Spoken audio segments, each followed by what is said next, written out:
Good morning, all. This application hearing is in the matter of CFI 054/2025 and is being held by way of video conferencing before His Excellency Justice Michael Black, with the sitting of the hearing taking place in Dubai. Any orders or directions made during the course of or after this hearing will be issued by the registry in Dubai on the judge's instructions.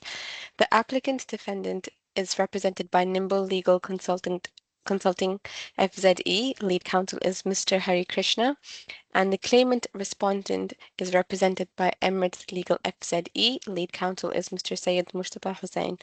Thank you, Your Honor. Thank you very much. I think the first thing to deal with is the application by the claimant that came in yesterday to add the second supplementary case bundle.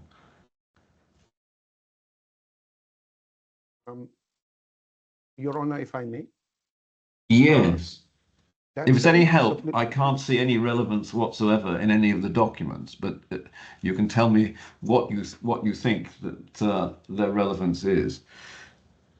The relevance is linked to the important point where the court must look into the contract as a whole and look into those notices where at each point in time we have specifically pleaded DIFC court's jurisdiction. Yes, but they're all self-serving. Well, I will bring it in context, Your Honor. And what I suggest, if this court may allow me, is when I refer to a particular document at that given point in time, I will also explain its relevance. That would save time. No, I've got to decide whether they're to be admitted or not, and I don't at the moment see the relevance of them. You've got to show me that they're relevant now, otherwise I'm not going to admit them. Your Honor, the relevance of these documents lies in the fact that if you look into the whole concept of jurisdiction, we need to look into, and if we look into Articles 49 of the DIFC contract law and 49, 50, 51, these notices show how the parties contemporaneously. No, they show they don't. They don't. They show how your clients viewed it. They're entirely unilateral, so I can't see the relevance.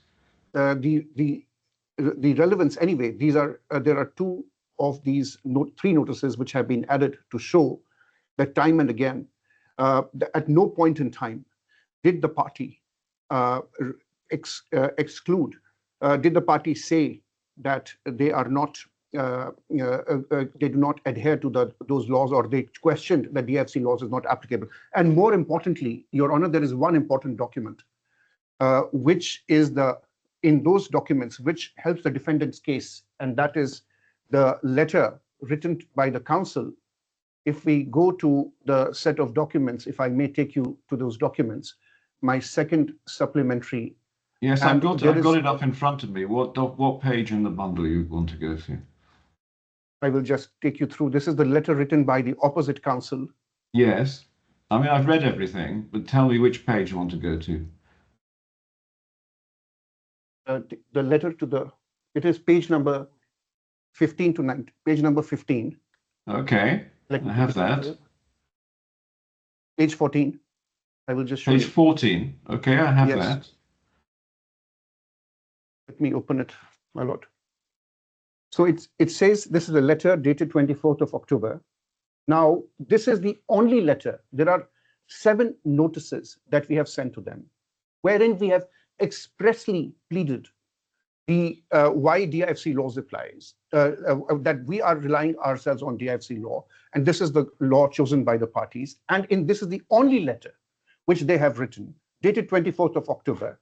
And they say, what they say in this letter is that, I'm sorry, I just lost this page.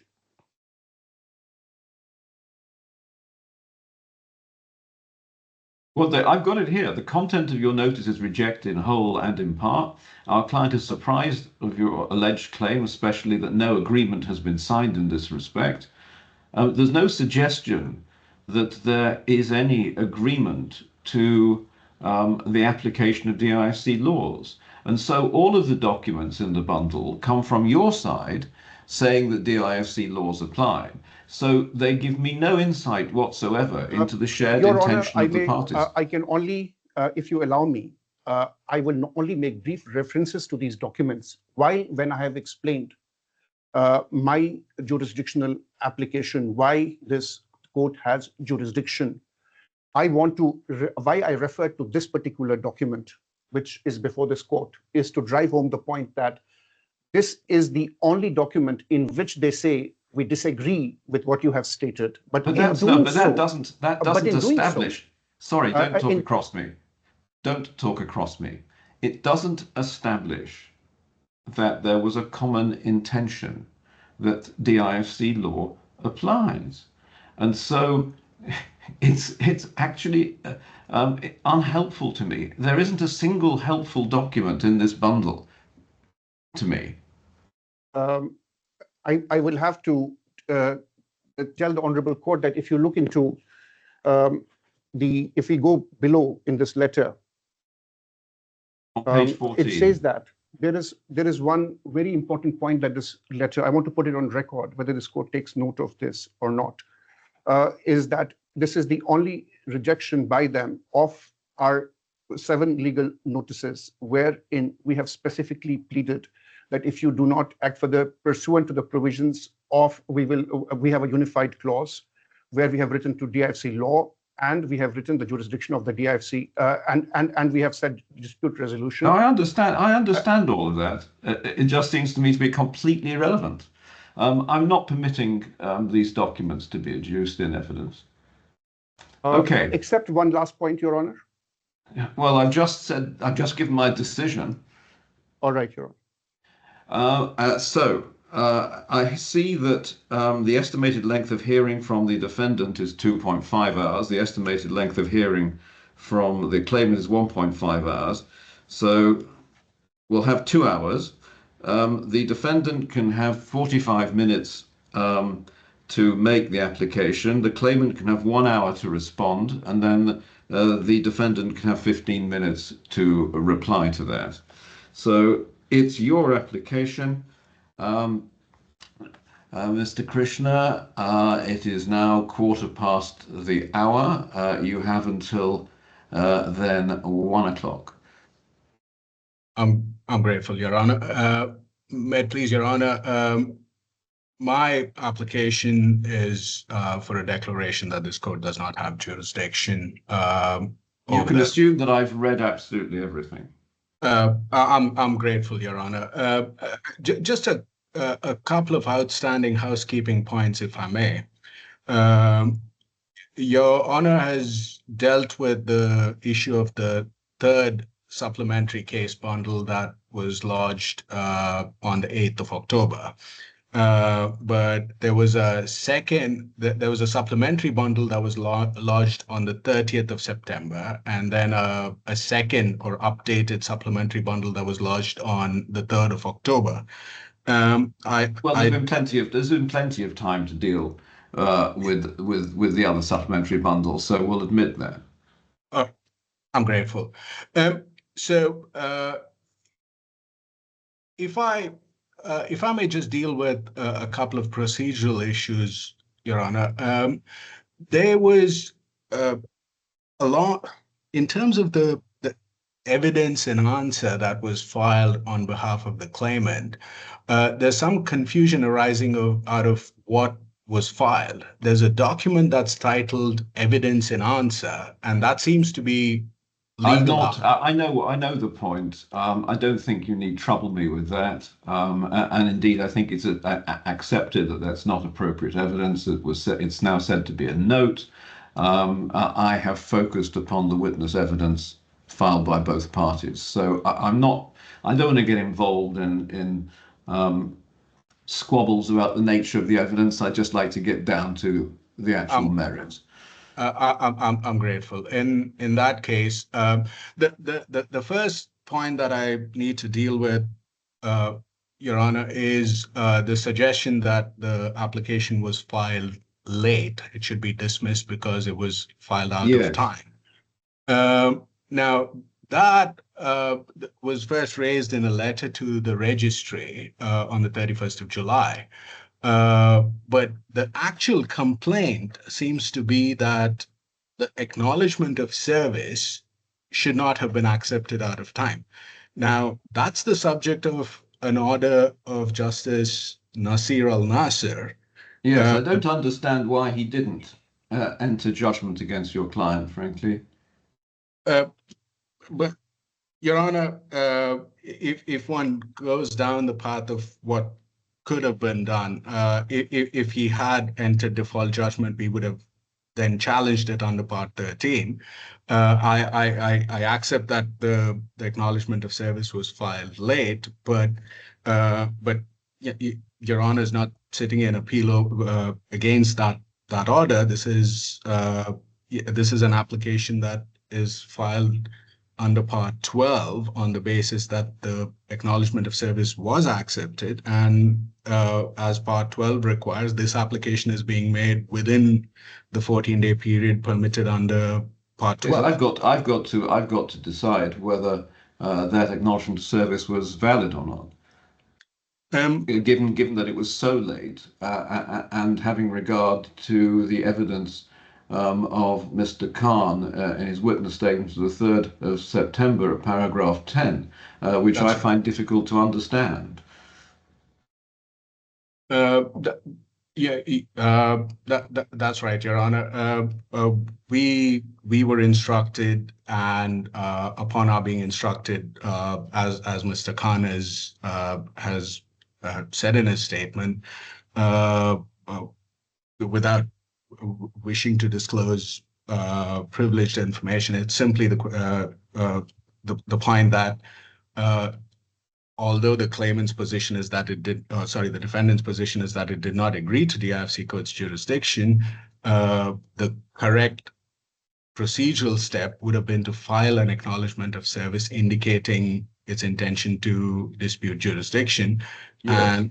And thereopon, an acknowledgement of service was promptly filed. So do you accept that your client, well, now I'll ask an open question. What date do you say that your client was served? Because there was an attempt to serve by email, and then there was a personal service by courier at his office in Dubai. Yes, the 30th of May is the relevant date as per my instructions. So you accept service took place on the 30th of May? Yes, Your Honor. Okay. Now, I'm surprised. Your Honor, okay, all right. It was. It was served by email.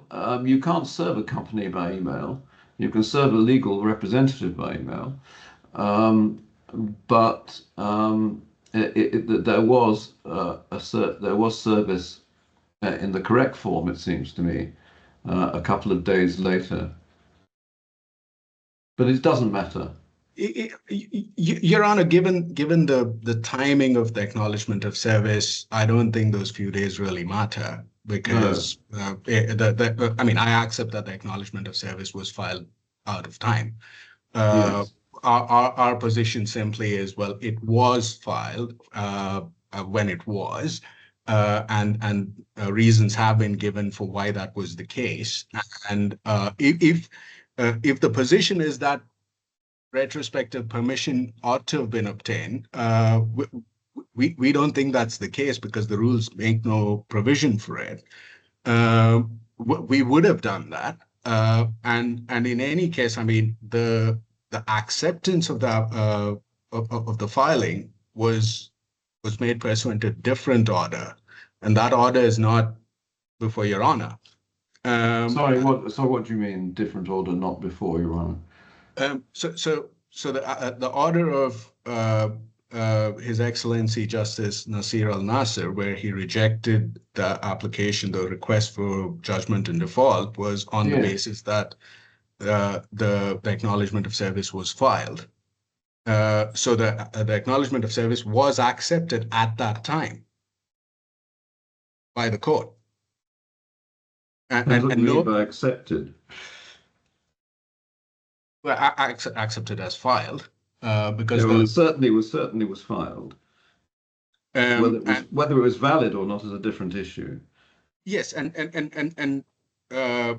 and if Whether you can have an acknowledgement of service without a retrospective extension of time uh, as being valid is what I have to decide.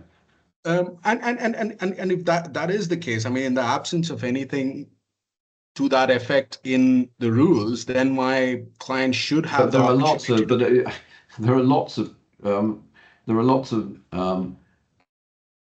things in the rules that have no specific sanction attached to them. But there are, I may say, quite, from my point of view at the moment, quite compelling submissions made by the claimant on authority. The absence of a specific sanction doesn't mean that there are no consequences for failing to apply to the rules. Instead, there's a time limit, and the time limit is effectively the sanction. And if you wish relief from that sanction, then you have to apply for that time limit to be extended. You can apply under the rules retrospectively. Your clients did not. And so what we have is, yes, the filing of an acknowledgement of service, but way out of time. Yeah, Your Honor, I accept that it was out of time, and I would seek to distinguish the authorities on this point, because they all deal with a case where the claimant has submitted to the jurisdiction of this court and then uh, loses a right conferred by these rules, and then uh, seeks the protection of these rules later on in terms of say service of a claim form or filing of a notice of appeal. Now these are situations where a claimant that has submitted to the jurisdiction of the court, or a party that is submitted to the jurisdiction of the court, then loses the protection of the rules. Now this situation today is one where the my client says, I have not agreed to the jurisdiction of these courts. So if I did not know that I was supposed to do a certain thing and I eventually did it, that should not be held against me, because the court cannot take on jurisdiction that it did not have.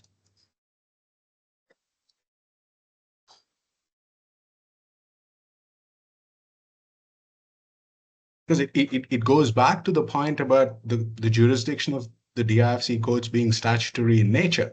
So uh, if the defendant is unable to file an acknowledgement of service in time, that should not prejudice its ability to come before the court and say, I never agreed to the jurisdiction of these courts.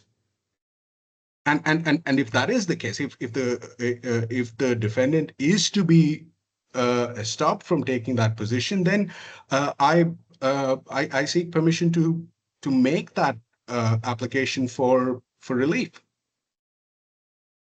You're a bit late for that.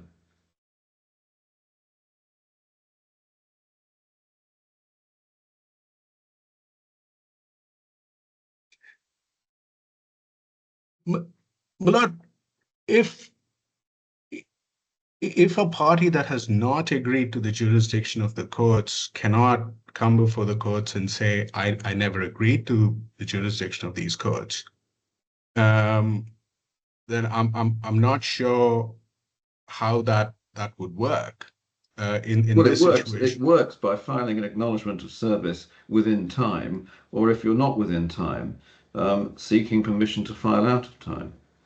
Um, may that application not be made orally at this hearing? Yes, okay.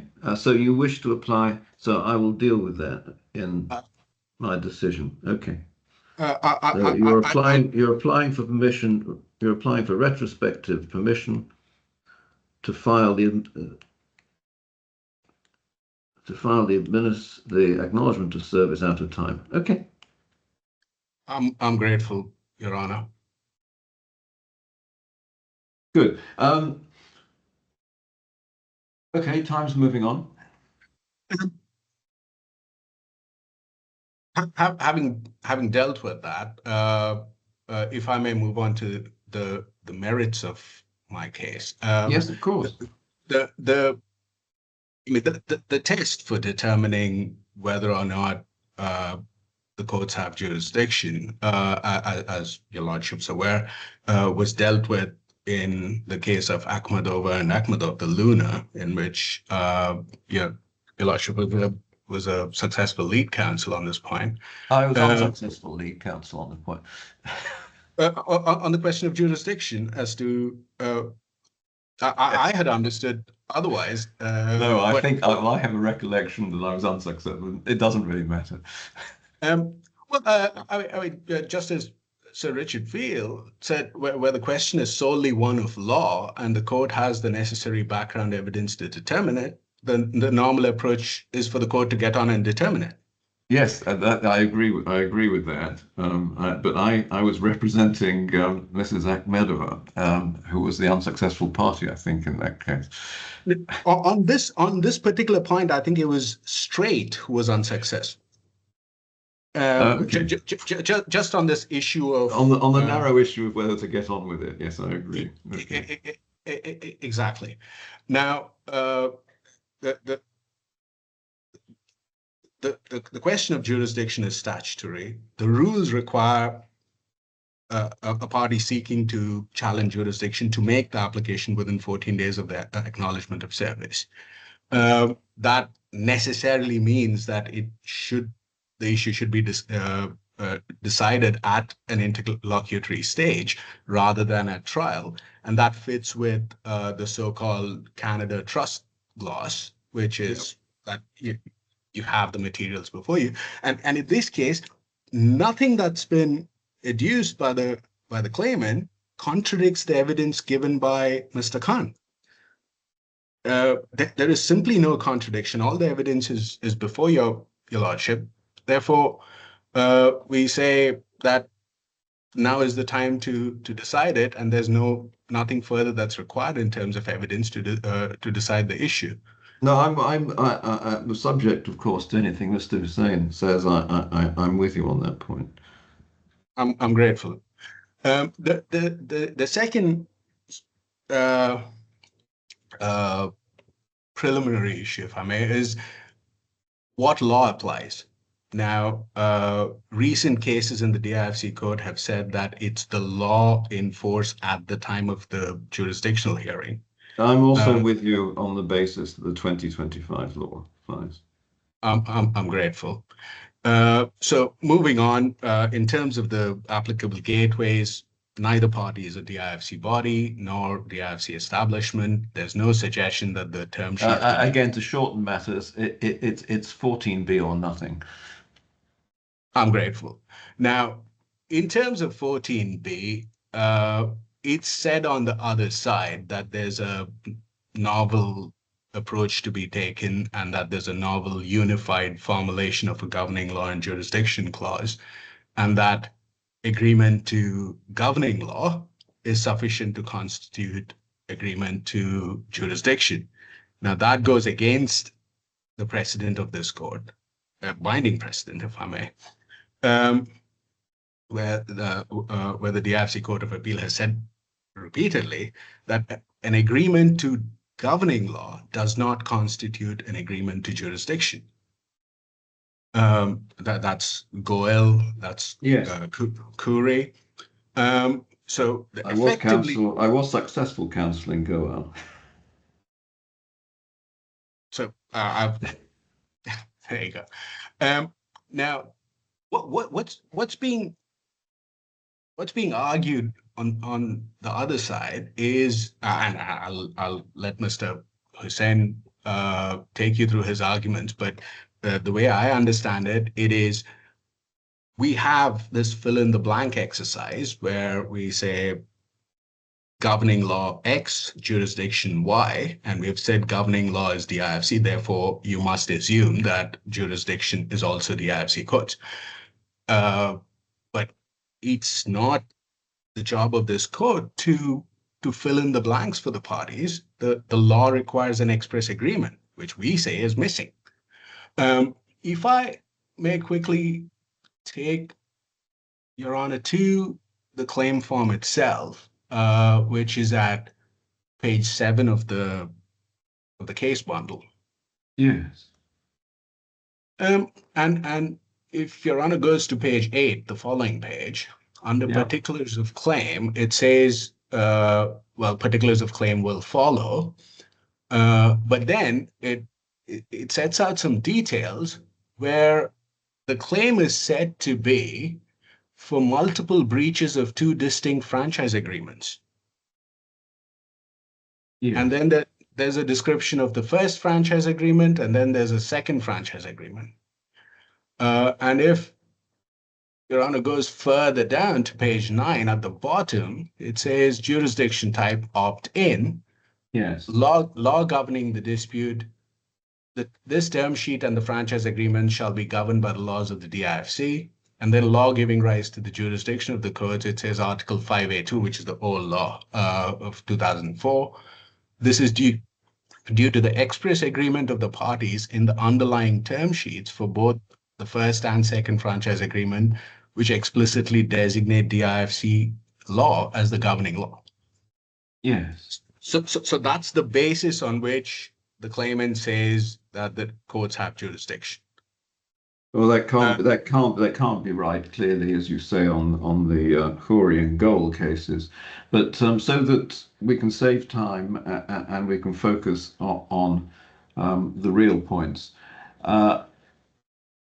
what I have to decide is whether or not the fact that the clause is headed both governing law and dispute resolution is, as a matter of contractual interpretation, sufficient to be an agreement as to jurisdiction. That's the issue. That is, Your Honor, and Your Honor also has to take into account what's in the franchise agreements themselves, because the claim form refers to those. And as Mr. Khan has said in his witness statement, the franchise agreements also have an identical governing law clause. The first paragraph, or first subclause, is governing law is Sri Lankan law, and then it goes on. That they were never executed. Yes, and the text of that clause goes on to say any disputes as to the existence of those agreements shall also be referred to arbitration pursuant to that arbitration agreement. So. Yes. So, and we have said, and Mr. Khan has said in his witness evidence that the franchise agreement was not signed. So there's no dispute, and all of this other evidence has sought to be adduced to say that the franchise agreements were not signed. So there's no dispute that they were not signed. The fact that the claim is sought to be brought in relation to perpetrated breaches of those agreements, my client says, well, I had read. Now that's interesting. I mean, I had read the pleading. I'd read the reference to franchise agreements and the pleading to mean the term sheets. Well, the claim form suggests otherwise. It's not clear as to whether it's only the term sheets or the franchise agreements, because it clearly says breaches of franchise agreements. Yes, I know, but if you look at the description, on or about May 30th, IPG as franchisor entered into an agreement with Innovation Factory as franchisee, granting exclusive rights to own and manage a team from season 4. And then you look at the terms. Well, there's no reference to a tripartite agreement, which was what the franchise agreements that were not entered. I mean, the terms that are set out are the terms of the term sheet. That is true, and I do not the parties did describe the binding term sheets as franchise agreements. There is some confusion in this regard because the term sheets refer to themselves as indicative binding term sheets. But they are binding. That's the point. Right. Now, not much turns on whether or not the term sheets are binding, because ultimately the question still remains: is there an express agreement to the jurisdiction of the DIFC courts? Exactly. Yes. So now the point I was making is, in terms of divining the intent of the parties, as the claimant wishes for the court to do, it cannot be said on the basis of the language of the term sheet that there was clearly an intent to agree to the jurisdiction of the DIFC courts, because there's nearly identical language in the franchise agreement, which then goes on to provide for a MEDAB clause. Therefore, and that MEDAB clause has ICC arbitration and seated in Sri Lanka. On that But basis, they were never executed. but were acted upon, and I do not wish to draw your lordship into the merits of the case. But No, it's not a matter of merits. I mean, you've got two binding term sheets signed by the parties, and you have unexecuted franchise agreements which are tripartite, and not one of the three parties is saying that they were concluded. You accept in your written submissions that they were not executed. They were not executed, but given that the underlying sums which are claimed relate to invoices issued by the Sri Lankan Cricket Board, and that's where I was trying to point your lordship to the fact that there's an issue on the merits there as to the existence of these agreements, of the franchise agreements, whether there was a contract evidenced by those agreements. But in any event, I mean, going solely by the text of the term sheet, which says that the term sheet shall be governed in all respects by DIFC laws. In all respects means even the issue of whether the courts have jurisdiction must be determined as a matter of DIFC law. And DIFC law, namely the 2005 law, requires express agreement. And as Justice Thomas Barth has recently dealt with the issue in Darwin and Zurich International, if the yes, but very similar. It's not on all fours, because there was actually reference to. I didn't think he looked at 14b in that, but have I missed the reference to 14b in his judgment? If I may take you to yes, please. Paragraph 67. So this is in the defendant's authority. Yes, I've got that. It begins at the report begins at page 67 of your authorities bundle, paragraph 67. You say, okay. I have it. However, neither of these cases were concerned with the construction of a clause conferring jurisdiction on any competent. So, I'm sorry, I don't see any reference to 14b. I'll just pull it up. I didn't think the case was relevant. So if 14b is dealt with in paragraph 62. 62, let's have a look. Probably you managed to print over that 14. Okay, that's probably why I missed it. I apologize. It'd be nice to have clear copies of law reports. I apologize. I'll have a clearer copy sent through. That's all right. I can dig it out myself. It's just a reference. Okay.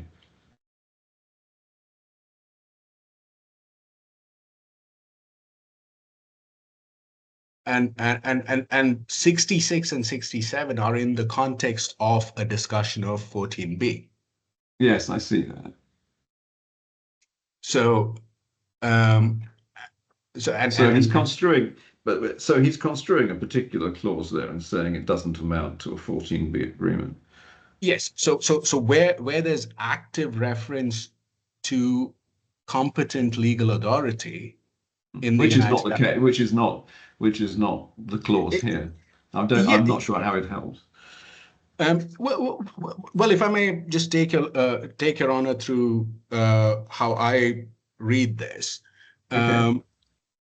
Now, all of the cases in which the DIFC courts have dealt with jurisdiction agreements, there has been a reference to a court, or in the case of that one, a competent legal authority.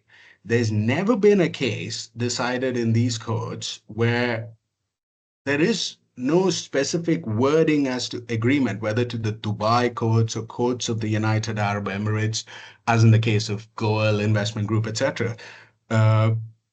Here, there's simply an agreement to governing law. Yes.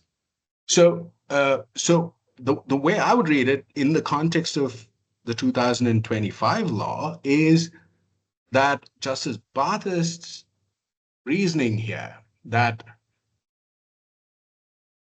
if the clause says competent legal authority, the court would need to determine competence in the absence of the agreement.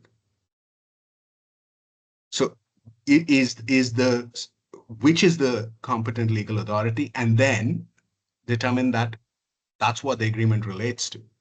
Now, the same logic applies in this case where nothing's specified. It just says governed by DIFC law. So DIFC law then requires a 14B analysis of is there an express agreement? So there is no express agreement. The only agreement is to governing law. Then what your lordship then needs to look at is in the absence of agreement, on the basis of the pleaded facts that these are two UAE companies onshore, not in the DIFC, which court would have jurisdiction? Well, clearly the Dubai courts. By which your lordship presumably means the onshore Dubai courts, as defined Yes, in. I dislike the expression onshore and offshore. I know it's used, but it rather tends to indicate that the DIFC is an offshore jurisdiction, which it certainly is not. It's a highly regulated onshore jurisdiction. So I prefer to use the expressions DIFC or Dubai outside the DIFC. I fully agree with that. And if I may, the 2025 law defines Dubai courts Yes, as the courts established under the 2016 Dubai law. correct. Now, I do not see, and I mean, the courts have held otherwise, but I disagree with the suggestion that Dubai courts, despite the statutory definition, means the IFC courts. Well, there's a difference between Dubai courts as a term of art and the courts of Dubai or the courts of the UAE, but that's an argument for another day. Exactly. In this case, your lordship does not have to decide that point. It's simply there is no statement in the term sheet saying we agree to XYZ codes. No, Let alone. and so it seems to me that the choice that if the term sheets do not expressly confer jurisdiction on the DIFC courts, then the Dubai courts will have jurisdiction, not the Sri Lankan courts, because there is no arbitration agreement. It's not executed. So the choice is between the DIFC or Dubai. Strictly as a matter of the term sheets. Now, I've made some points in my skeleton argument about the franchise agreements having an entire agreement clause and so forth. But those are matters for another day. Just strictly as a matter of construction of the term sheet, in the absence of an express conferral of jurisdiction on the DIFC courts, the choice is simply between the Dubai courts and DIFC courts. Yes. And I have no problem with that. Now, if the parties then go to the DIFC courts and then there's an argument about the entire agreement clause and the arbitration agreement and so forth, that's a matter for another day. That need not be predetermined at this hearing. Well, it may be relevant to the interpretation of the clause.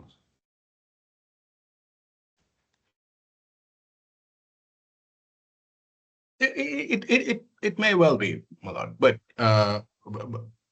the bottom line is strictly. I mean, if the agreement is for the term sheet to be construed in all respects in accordance with DIFC laws, then your lordship is required to analyze the question of jurisdiction as a matter governed by the 2025 law.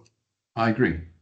And that analysis, in my submission, leads to the conclusion that as between the DIFC courts and the non-DIFC courts in the Emirate of Dubai, it's those courts that would have jurisdiction. Yes, that's the real point. And now, that really brings me to my learned friend's new argument, which he has raised in a skeleton argument. It's not been dealt with before, where he says that the non-DIFC courts do not apply DIFC law, and therefore the court should accept jurisdiction. Now, I disagree with that for a number of reasons. Firstly, I think given the MOU between the DIFC courts and the Dubai courts, and given the development of the relationship between the two courts over the years, this court should be loath to accept the argument that the non-DIFC courts do not know what to do with DIFC law. No, I'm not suggesting that, but I think, but the argument, which I do think has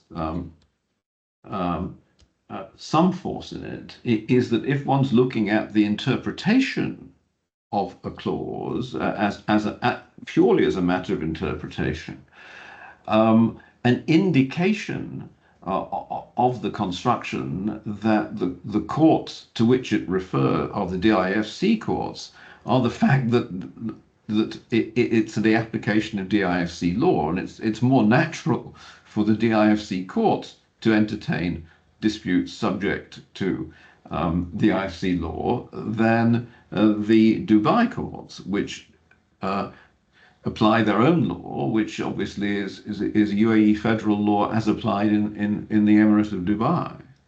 So yes, it's not saying the Dubai courts can't apply foreign law. They can. What it's saying is this is an element in the interpretation of a clause. Yes, I mean, but the court should be wary of a suggestion that I mean, what you would say, of course, is that's elevating, contrary to Goal and Khoury, a choice of law. I mean, I understand the argument. I understand the contrary argument too. And also, if I may, recently the ADGM court said, well, we're perfectly, and rightly so, they took the approach of the English courts in saying, well, we're perfectly capable of deciding matters under UAE federal law, as long as we have evidence on what the federal law is. Well, they're effectively acting as English courts sitting in the Gulf, yes. And it's a similar point here, Malad, that the Dubai courts, one cannot accept a blanket statement that the Dubai courts do not entertain arguments of foreign law or do not decide matters according to foreign law, which is what DIFC law would be for them. The recent developments, again, without wishing to give evidence on it, the automatic application of Sharia law in personal matters has been replaced by an acceptance of foreign law. And similarly, there's been numerous cases of foreign judgments and awards being upheld on the Well, that's a basis different. that That's a different issue. it's a slightly different point. But in terms of governing law, mostly in the personal law space, there's been recognition of foreign law. Therefore, I mean, I don't know the answer, but I'm willing to accept, for the purpose of argument, that the Dubai courts will apply a foreign governing law. I'm grateful, my lord, and that really is the point, that the DIFC courts should be reluctant to make a blanket statement that the onshore courts cannot be trusted, if I may, with the application. I wouldn't say that. I wouldn't say that. Not only reluctant, I would never say that. Exactly. The committee of courts would require that level of respect for the non-DIFC courts, that they are perfectly capable of determining matters according to foreign law, including DIFC law. Now, in terms, Malad, I'm conscious of time. I've got yes. I'm sorry. This has become 7 minutes. Yes. I'm left with one point that I would like to address, which is the law relating to the implication of terms. Yeah. Well, I don't think we need to. I don't need to trouble you on the implication of terms, because it's irrelevant to 14b. 14b is not about an implied term; it's about an express term. So I don't think we need go there at all. I'm grateful, because that really is the thrust of my argument as far as implied terms are concerned, that it's irrelevant. I mean, it is irrelevant. I mean, 14b requires an express term, so that's the end of that. And the only scope for implication is where, maybe as has been done in the past, where Dubai codes includes DIFC codes, or if someone says, we're not dealing with exactly with that. We're dealing with 14b. Exactly, and therefore,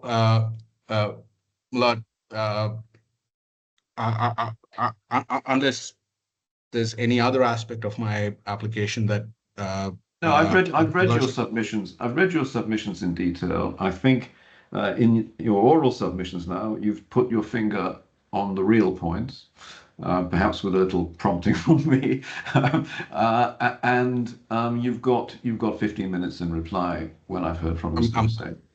I'm grateful. Thank you very much indeed, Mr. Krishna. I appreciate that.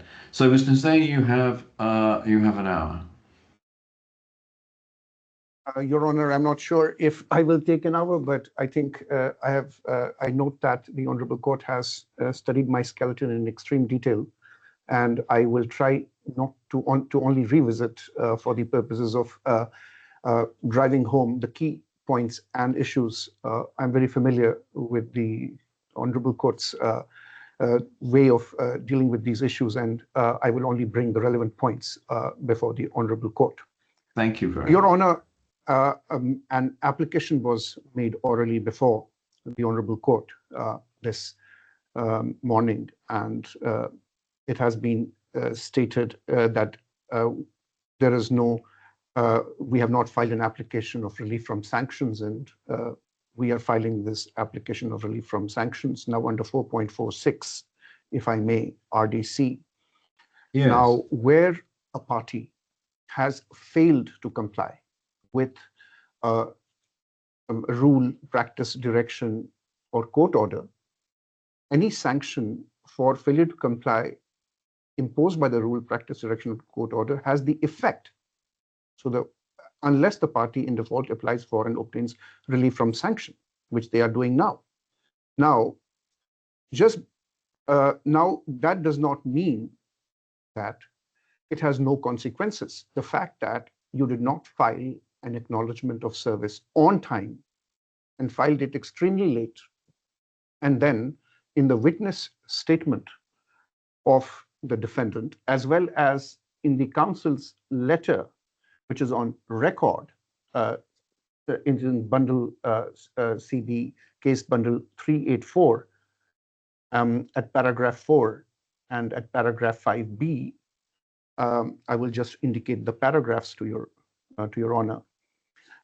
They say that at paragraph 5C that relief from sanctions is not required.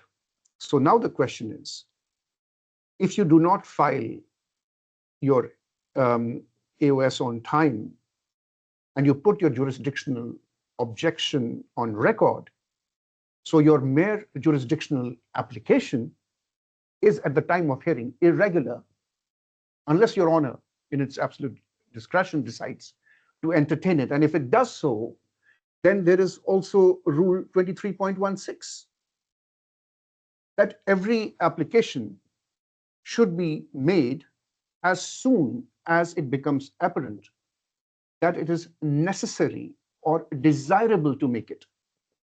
It could not have been the case had this honorable court not posed this question to the defendant in the instant proceedings. Perhaps this application would not have been made. In other words, this application was not made voluntarily by the defendant, but the defendant realized that it could not have proceeded further unless such an application was made based on the intervention of the court. Now, my lord, this was our view, my first issue, which this honorable court has read, which I need not go into the detail, is that if you look, RDC 12.4 says you can make an application within 14 days to challenge my jurisdiction after you have filed the AOS according to Part 11. It uses the word Part 11. And your honor, any party who fails to make, here the defendant has failed to comply with Rule 12.2, which requires a defendant to make AOS in accordance with Part 11. Now, you identified correctly, honorable court identified correctly, that the defendant claims at paragraph 10 that there is no basis in RDC for imposition of sanctions. There is, in fact, which I have quoted based on the case law, which I need not refer. Yes, I've read your submissions on that. Yes, your honor. So I won't. I will only indicate the paragraphs. I won't plead anything further in this regard. Your honor, when we look in this Lara Basim Musa Khoury case, shortly referred to as the Khoury case.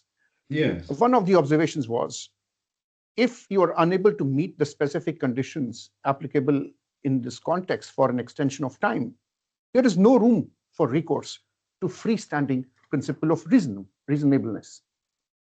And at paragraph 40, in the case of Sayers versus Clark Walker, failure to lodge a notice of appeal within the prescribed time limit carried the implied consequence that the right to appeal was forfeited, unless the court granted relief, which they have applied for now. Now, your honor, if we look at Rule 12.2, which has to be read in conjunction with 11.5, then it should have been filed within the time limit stipulated therein. Their explanation, which is also relevant, it says that defendant's mere assertion that the delay occasioned by the defendant unexpectedly having to instruct the IFC registered practitioners in a manner that it had not previously contemplated is not a good explanation for delay in filing AOS. Now, if defendant is allowed today to proceed with a jurisdictional challenge without first complying with Article 11.5, RDC 11 and 12.2 would be gravely undermined. This is the Lara Basim Musa Khoury case. So in the premises, my lord, I don't want to go into any of these cases. Your honor has all those cases in my skeleton. So my question is, this application, if the defendant would have come to this honorable court this morning and stated before the honorable court, I do recognize that I need relief from sanctions. At this stage, it would have been a different issue. It was the only way out for them to plead the merits of their case. And this is the principal objection I take on this matter. Your Honor, this is what I had to say on this point. And in my closing on this issue, I would like to raise two important points. First, we refer to the claim form, and inadvertently, they have referred to 5A, we have referred to 5A2, which is not the correct proposition. And this was something that happened inadvertently. And second important point is the two term sheets refer to the franchisee arrangements between the franchisor and the franchisee. So therefore, the form of the wording appeared as franchisee agreements does not mean that it meant the tripartite agreement. It meant the binding term sheet. Now, if Your Honor feels that I need to go into my submissions on jurisdiction, then I would, with the permission of the court, bring two critical points to the which is term sheet 1. If we look at term sheet 1, which is case bundle 64, their dispute resolution clause says governing law and jurisdiction. And it says further, this term sheet and franchise agreement shall be governed by the laws of DIFC. Now, Your Honor, looking at the time period when this was signed and looking into what happened subsequently thereafter, on 30th May 23, the first term sheet was signed. Then they won the tournament, they participated in the tournament, and they had a victory. And then there was a balance amount of 334,000, which was not paid. Your Honor, thereafter, there were some mediation efforts, and which led to further discussions between the parties, and then finally they agreed to sign the second term sheet. What is critical in the second term sheet, Your Honor, dated 22nd of March 2024, which is case bundle 181, it says something very interesting. It says this agreement shall be governed by, which is fine, and construed in all aspects. So it strengthens, it escalates the language that was used earlier. It says governed by and construed. And then it further qualifies it with the word all aspects in accordance with the laws of the DIFC. Now, what it does is, if we simply look at this unified clause, what it does is it brings the entire, it says all aspects. So which means if my claim would arise under a contract, it would arise pursuant to the DIFC law. If I were to seek any relief, or I would seek pursuant to the law of remedies and as per the DIFC law. So then it brings me within the framework of DIFC. So the entire architecture is of DIFC law, which would mean it is nobody else other than the DIFC courts that would have been able to decide this case. Your Honor, I want to support my point. I want this honorable court to look at the skeleton of the defendant. And this is a very critical point, Your Honor, that I will bring to the attention of the court. Your Honor, if you have the skeleton of the defendant, Your Honor, turn to paragraph 30 of the defendant's skeleton, which is at page 17. I have it. Your Honor, with your permission, can I read the relevant part, please? Of course. Thank you, Your Honor. Your Honor, it refers to Article 14B. And it says that what Article 14B of the 25 Courts law makes it clear that there is no room to imply an agreement to opt in jurisdiction of the DIFC courts. Nevertheless, even if implying agreement to opt in jurisdiction was permitted by 14B of the 2025 court's law, the test for doing so is stringent. Fine.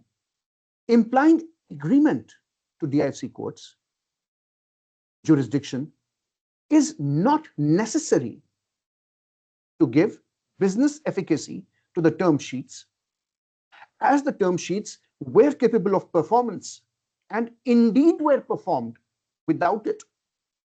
The term sheets remain commercially and practically coherent, even without implying agreement to the DFC court's jurisdiction.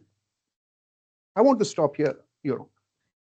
Yes. This calls for an interesting discussion, because my case also hinges on 14B. And the defendant has drawn an interesting argument here. The defendant is saying, I agree that the DFC law applies, but I don't agree that DFC courts have jurisdiction. I only agree to the law, but I did not agree to the forum. And then they say,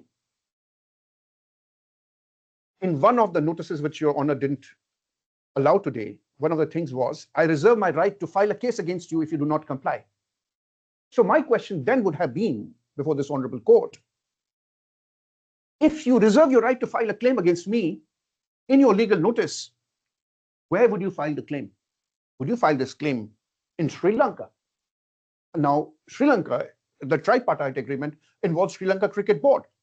As we have seen in the witness statement of the claimant, Mr. Anil Mohan, he made it absolutely clear that once he receives his payments under the term sheets, then he would issue an NOC, as Sri Lanka Cricket Board would then sign the tripartite agreement. The witness statement filed later. But I mean, it's common ground that the tripartite agreement wasn't executed. So I mean, we can take that as read.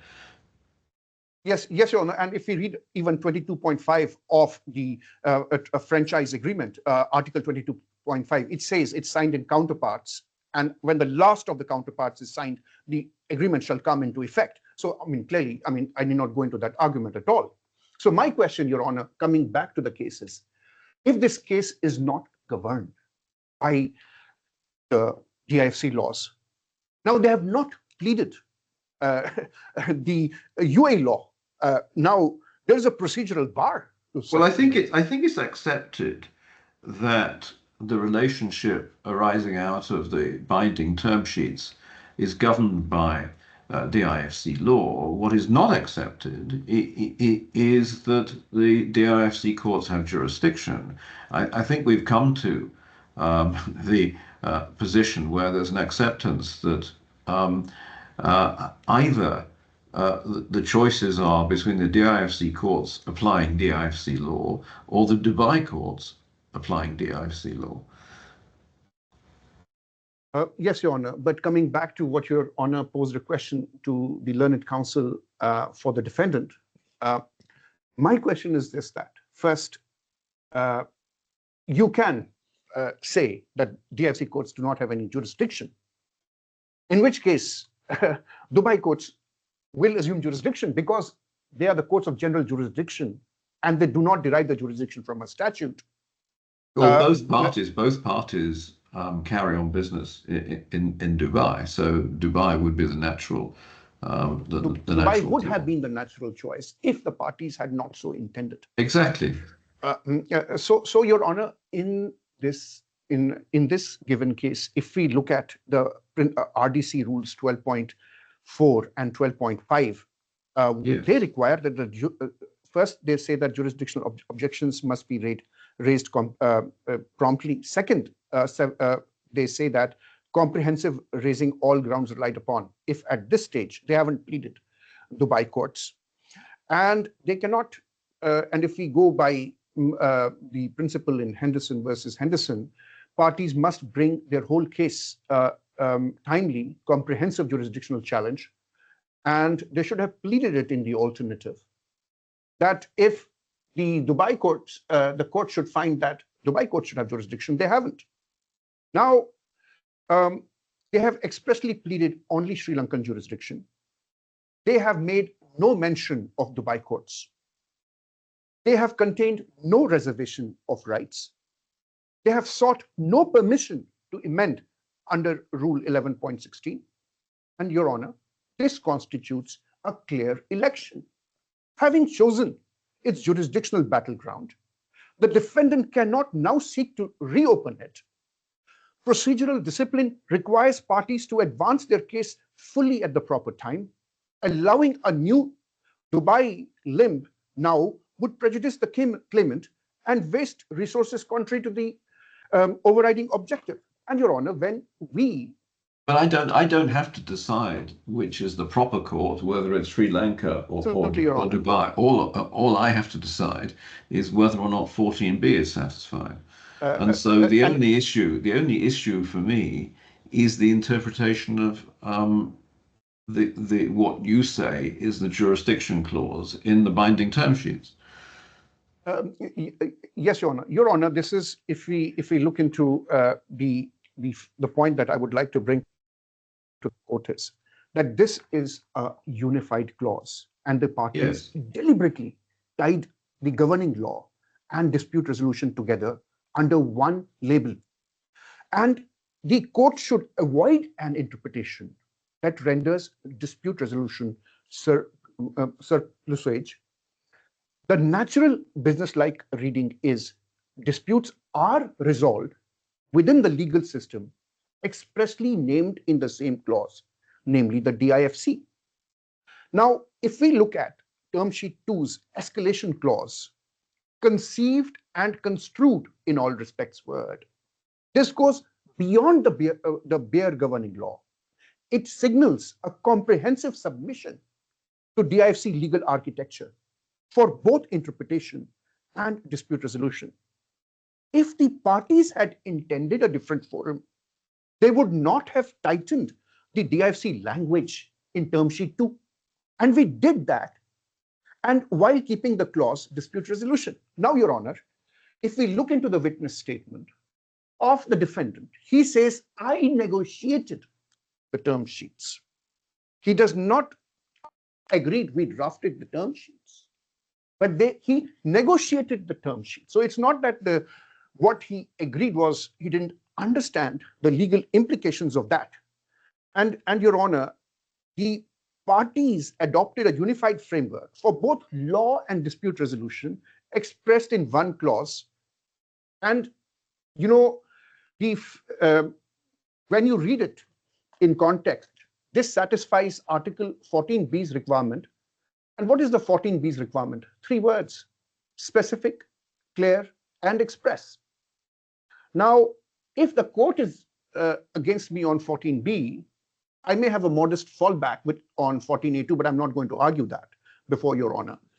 Instead, I'm going to take Your Honor of why I feel the 14B is satisfied, and I'm going to go through how the court should read it. I feel, Your Honor, there are 3 construction angles, if I may. The first is common intention over literalism. Now, under the DIFC contracts law, the court gives effect to common intention read in context. The whole clause, not the isolated words. And I'm going to take Your Honor through one of the cases where I had the privilege and the honor of debating 5A2 on the other side. And in that case, Your Honor, the principles which have been laid out are very clear. Now, of course, I cannot take Your Honor through that case, but the principles are very relevant of that case. It is not that merely because I have used the governing law, it means the law of that forum. That is not the context in which the court, namely our Chief Justice Martin Vane, was looking at that issue. I may not have then argued with the same breath as I'm doing today my reliance on the Goyal's case. But when I looked at it from the perspective of what Article 49 to Article 53 contemplate and explain, I realized that I need to look at it. It is a scientific experiment which needs to be carried out. The second anchor, Your Honor, is effectiveness, not futility. The court prefers interpretations that give meaningful effect to all words and headings parties choose, not least the dispute resolution. And third, construction is the commercial sense. Your Honor, these are sophisticated actors standardizing the relationship. A single clause labeled governing law and dispute resolution, naming DIFC law not once, but twice, term sheet 1 and term sheet 2. I consider this as a commercial shorthand, if I may put it that way, a commercial shorthand for DIFC law plus DIFC forum. I say Article 14B is satisfied because Article 14B requires specific, clear, and express agreements to DIFC courts. We meet that standard when the operative wording, namely the DIFC, sits inside that expressly addresses dispute resolution. Now, this specificity, Your Honor, lies in, number one, the subject matter of the clause, dispute resolution. Number two, the system that has been named, the DIFC. And Your Honor, number three, the amplifier, term sheet 2, construed in all aspects, which closes the door on any other forum or architecture. Now, they are saying that choice of law does not mean the choice of forum. I say that, I accept that as a general proposition. But that line of authority deals with separate clauses or bare governing statements. Here what we have done is, Your Honor, we have collapsed the law and the forum into a single clause, and we expressly labeled it as dispute resolution. That is the factual distinction. The authorities don't require the magic words DIFC courts. We saw that in Goyal. We saw that in Suntec. They require a clear expression which this unified clause provides. Second argument they make is that headings don't confer jurisdiction. We don't rely on the heading alone. We rely on the heading plus the operative words. Term sheet 2 says, in all aspects, strengthening. The heading fixes the subject matter, dispute resolution. So the named DIFC is not floating. It is tied to how disputes are resolved. That is both specific and express. If I chose DIFC courts, I chose DIFC law, I have done so. If I have chosen DIFC law, and if I provide the DIFC architecture, if I have strengthened that architecture, then I could not have intended anything else other than the courts of this jurisdiction. It could not be the case that, is it the defendant's case that you can, I agree with everything with the, you can raise your claim under the DIFC laws. You can raise everything under the DIFC laws, but you cannot go to the court for seeking a resolution of those disputes. Two commercial parties cannot decide this. This is not a sensible approach. This could not be taken as to be a sensible argument. I don't want to talk about parties could, for example, decide that their dispute was subject to English law, but they would wish to have it decided in the DIFC courts. I mean, it's perfectly usual to disassociate both governing law and jurisdiction. The question for me is whether this clause means that or not. Point is well taken on that, and I don't disagree with that point at all, because that is the is how it has been understood. But in the context, Your Honor, of this case, which I'm going to demonstrate now, we have to look into the witness statement of my client, which is Mr. Anil Mohan. And if you have, I know you have already gone through this witness statement, Your Honor. No, take me to what you say is relevant. Now, if we look at this case bundle page 49, Your Honor. Yes. Your Honor, if you allow me, I will also open it so I can take you through properly. Just give me a minute. Of course.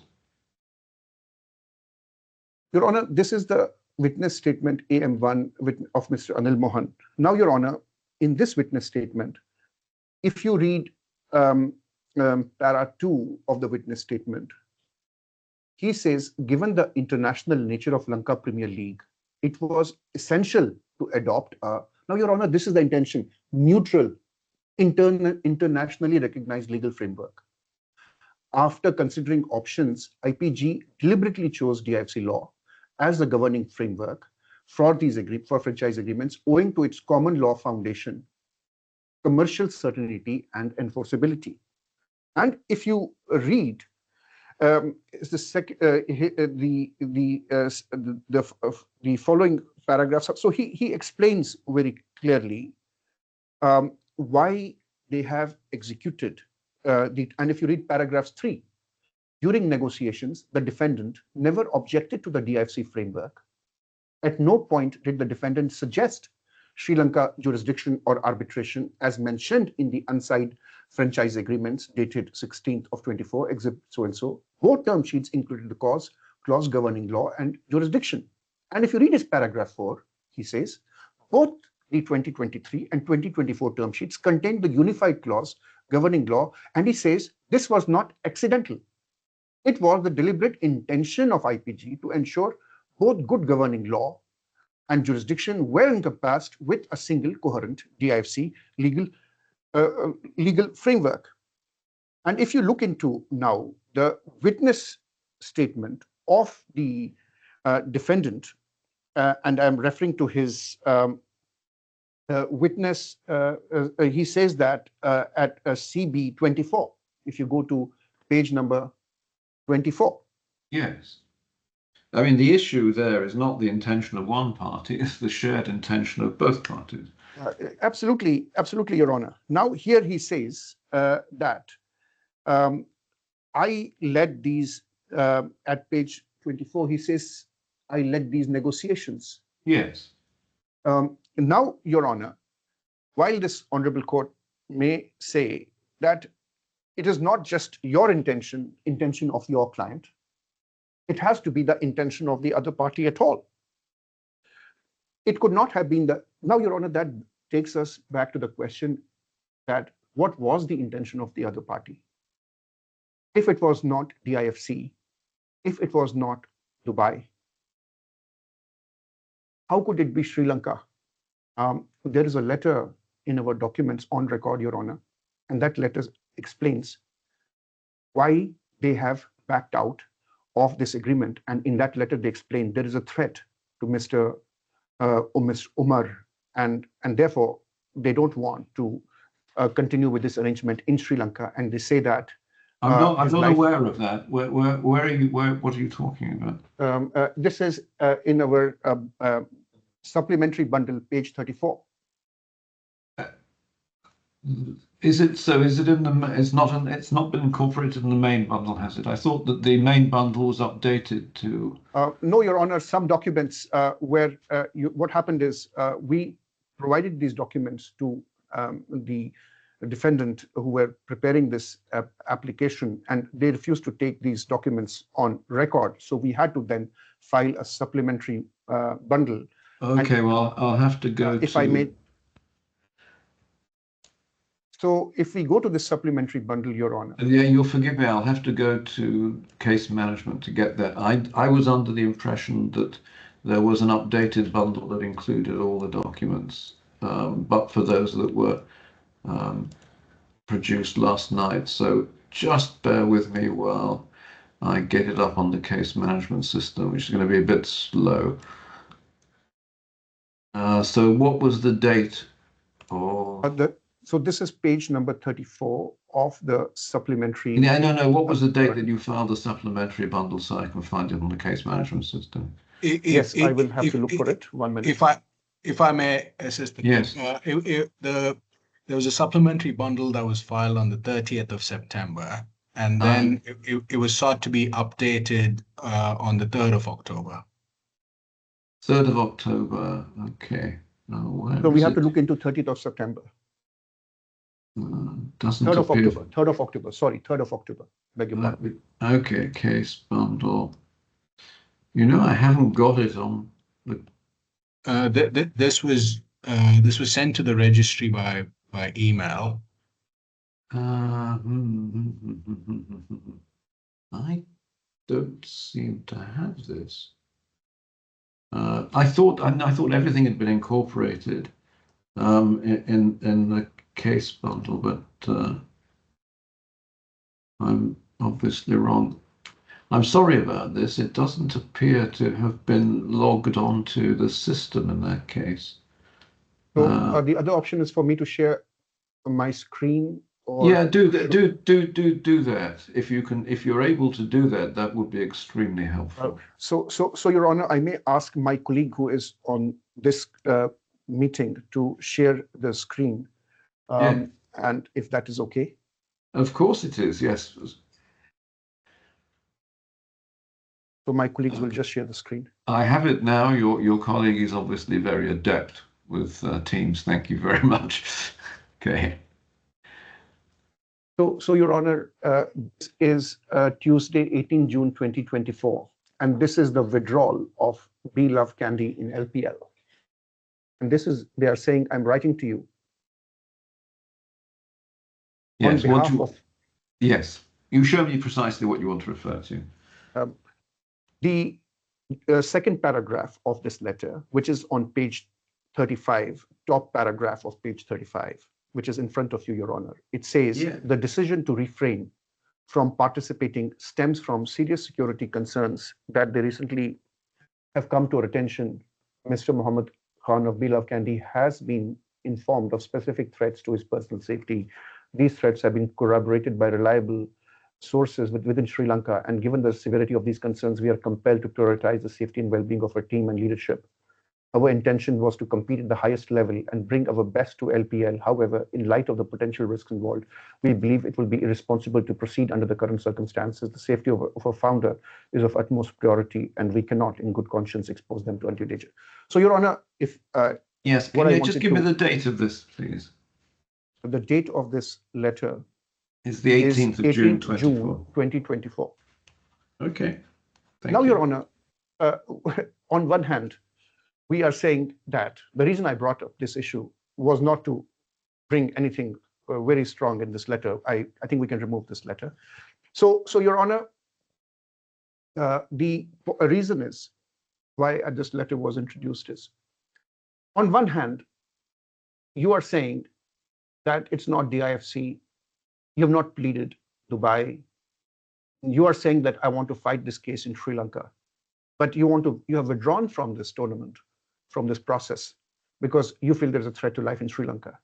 How will you go to Sri Lanka as a witness if you're called upon by the court to do so in the proceedings?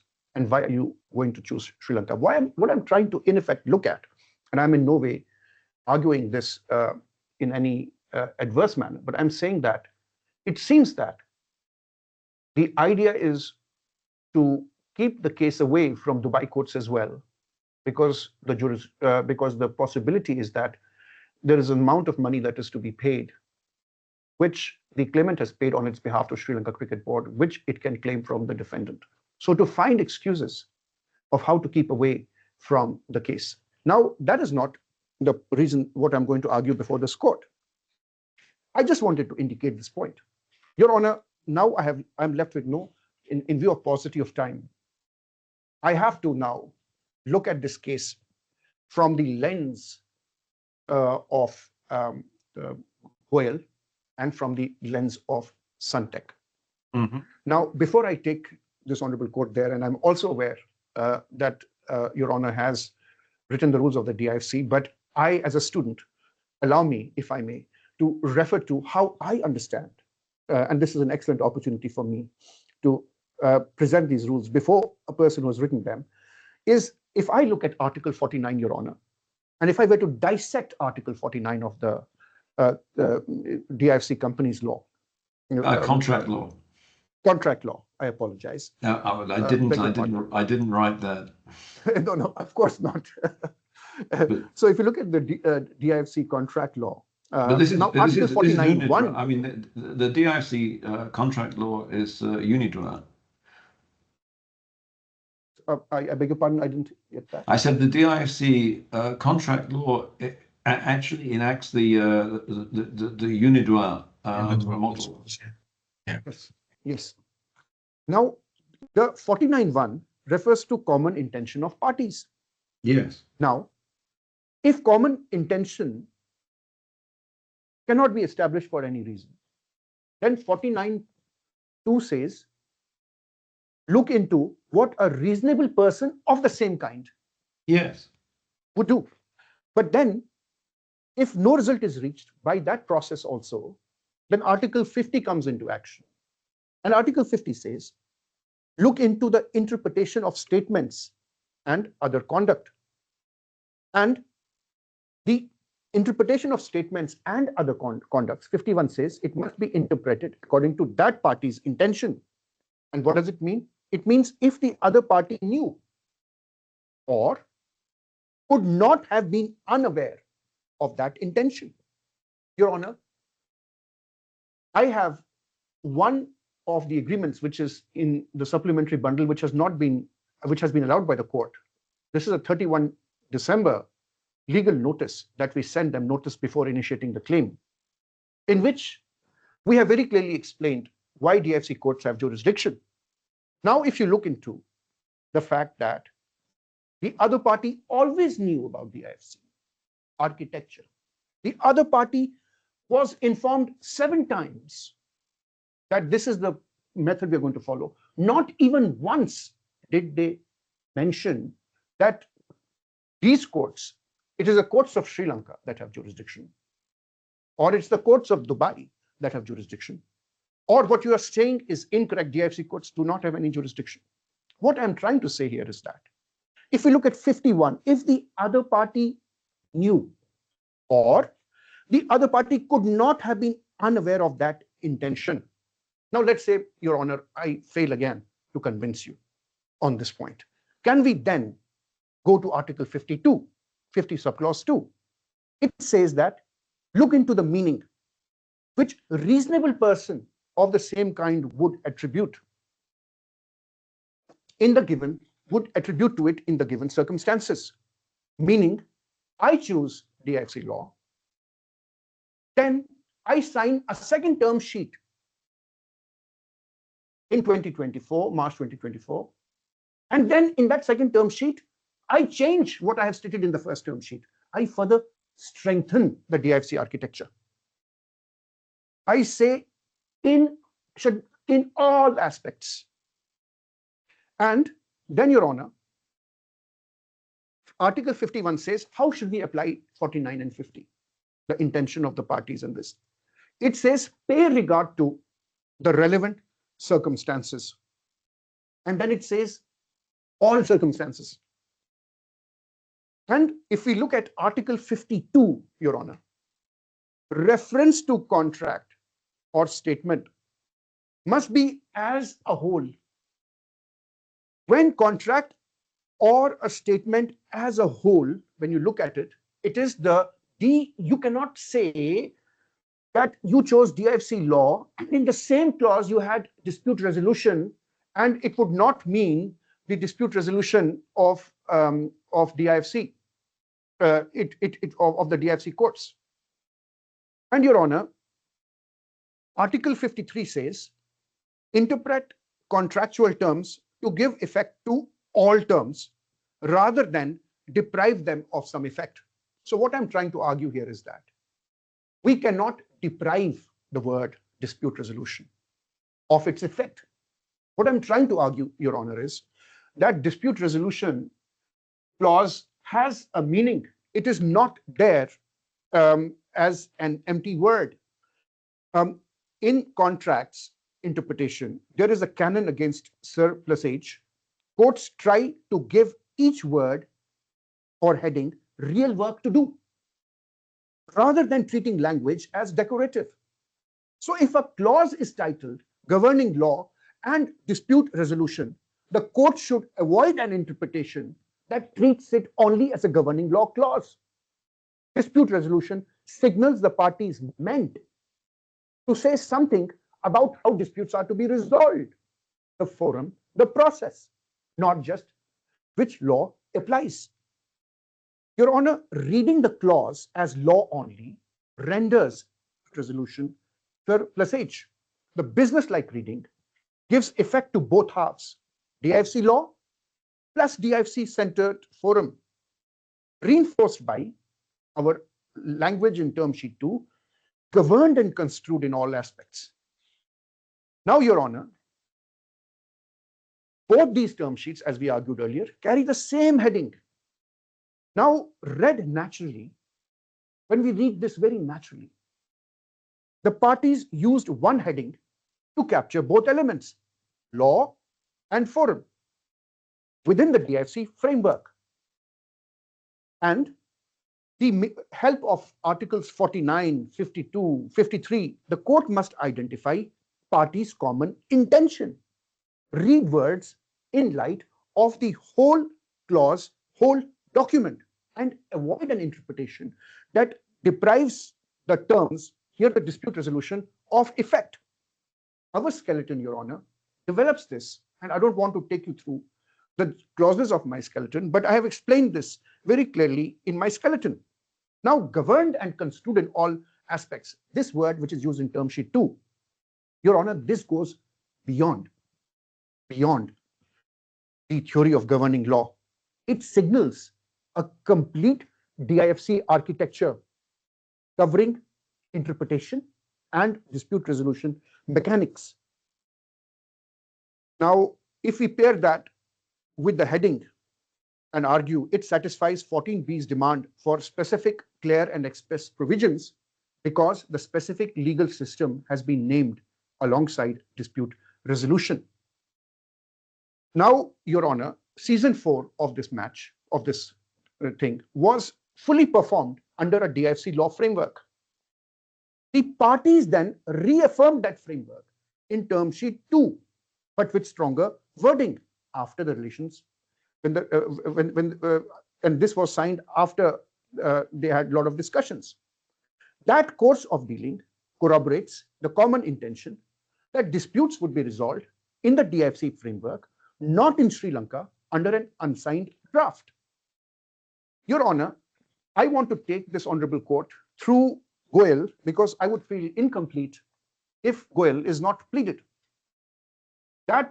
In that case, Your Honor, a lot of work has been done by Honorable Justice Martin Wayne. And if I may, with your permission, it is take you through, this is the case where you would recall with memory. So if you allow me, rather than take me to what you say as the relevant part. Sure, Your Honor. So this will be a case bundle, page 203. So it's claimants authorities page. Page 203. Oh, okay. It's in the main bundle. Yes, of course. Yes, okay. yes, Your Honor. In the case bundle, main bundle. Yes, 203. Yes. Yes, I have it.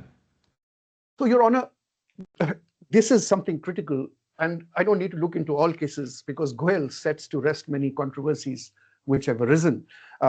And these were the arguments which Your Honor had the opportunity to present before the court, which the court accepted.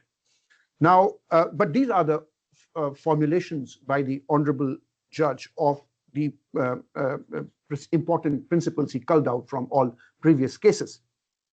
I'm at paragraph 41, but before that, if I may just read the relevant part of paragraph 40, which is in the italics. It says, the test to be applied was the ordinary and natural meaning of the words of jurisdiction agreement, as they would have been mutually understood by the parties, having regard to the background circumstances and the nature of the agreement, and the context in which such words were used. And now, if I may read 41, Justice Martin extracted the following propositions. Your Honor, the first proposition is, it is not necessary for a jurisdiction agreement to specifically refer to DIFC courts or some variant of that expression to engage the gateway to jurisdiction provided by 5A2 of the Judicial Authority Law, which now is our 14B. So it doesn't matter if I haven't used the words DIFC courts. The second principle is the question which court must determine as a matter of contractual construction is whether the mutual intention of the parties to confer jurisdiction upon the DIFC courts to hear and determine a dispute of the kind has arisen. And third is the question to be resolved by reference to natural and ordinary meaning of the words of the jurisdiction agreement as they would have been mutually understood by the parties objectively, having regard to the background circumstances, the nature of the agreement, and the context in which those words were used. Now, if the court concludes that, as a matter of construction of their agreement, the parties did intend to confer jurisdiction upon the DIFC courts to hear and determine a dispute of the kind that has arisen by words they have used in their agreement, then it says those words will satisfy the requirements imposed by 5A2 for specific, clear, and express provisions. Your Honor, at paragraph 6, if one of the parties to the jurisdiction agreement is, at the time of the agreement is signed, a DIFC establishment such that parties would be taken to have known and understood that DIFC courts would, by virtue of that fact, have exclusive jurisdiction within Dubai to determine disputes arising under that agreement, clear and express words would be required before it would be concluded that it was the mutual intention of the parties to exclude that jurisdiction. Now, Your Honor, if I were to just look at these principles, if you were to give a ordinary and natural meaning to the mutual intention of the parties are both, none of them speaks Arabic. Both of them have opted for an English legal system. Both of them opted for English laws, namely the laws of the DIFC. Now, it would take a lot of reason to argue that they intended everything else as regards what the DIFC laws grant, except its jurisdiction. Now, to me, if I use Goel, I'm just reminded of the argument before the court, where Justice Martin Vane was looking at. He said, the fact that the original guarantee, which was with the bank inside the DIFC, and that bank then transferred this guarantee to another entity which does not have a DIFC presence, yet I have jurisdiction, while I have jurisdiction under 5A1, 2, but I have also jurisdiction under 5A2, which is 14B, simply because it was the intention of the parties. When the parties entered into the first contract, they knew that they were entering into a contract with an entity that was in DIFC. And when the new guarantee was changed, the words were not changed in that guarantee. The same clause was copied verbatim in that second assignment agreement. And the judge says it didn't change anything. It didn't change anything, which means court looked into the party's intent. Court looked into the fact, while you were saying courts of Dubai, UAE courts, Dubai law, court said, but we have jurisdiction. We have jurisdiction simply because we believe that parties intended it to be so. In this particular case, Your Honor, my client is an Indian national. He wants a system which he understands. The defendant is also either an Indian or a Pakistani national. The defendant also understands the English system better than the Arabic system. I do not see any reason, Your Honor, why two contracting parties which are entering into a very sophisticated business relationship would look at each other and say, let us accept the laws of DIFC and go to Dubai courts. Now, there is not even a single precedent, Your Honor. I did some research and I'm as of the hour. And if I'm wrong in my research, I will bring it to the attention of the court. But so far, I have not found a single precedent where the Dubai courts have applied any other law. Now, for Dubai courts, DIFC law is foreign law. For Dubai courts, they will treat it as foreign law, and where they otherwise have jurisdiction, which they have in this case. So they will apply their own law. Now, DIFC law respects party autonomy, my right to choose which law will apply.